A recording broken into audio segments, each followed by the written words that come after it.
বাড়ি বিচারে যাম ইস্তার খুলে খাওয়া দাওয়া করে বাইতে আহো এনা কইছে আর ফোন মারি ফোন তোলে না বাচ্চা কোনো ফোন মারি ফোন তোলে না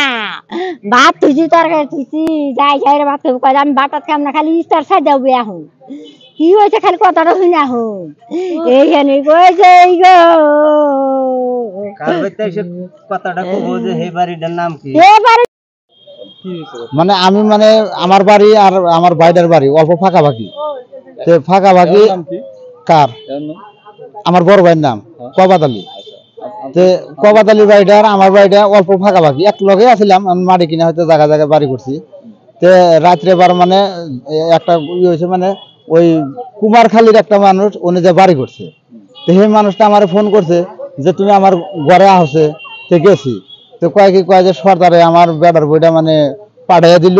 তো তাহলে আমার বেড়ার বই আমি পাঠাইয়া দিম না হে পাঠাইয়া দিল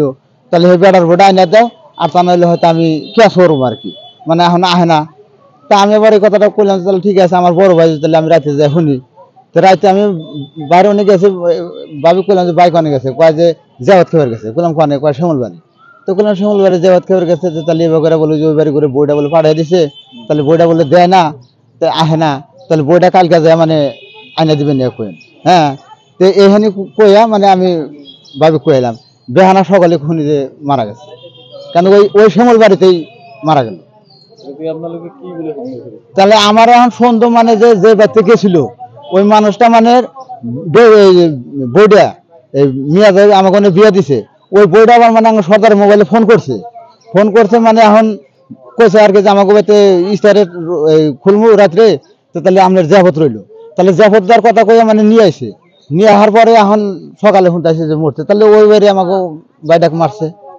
তাহলে এইখানি কথা আমার তাহলে আমার সন্দেহ যে ওরাই মারছে আর কি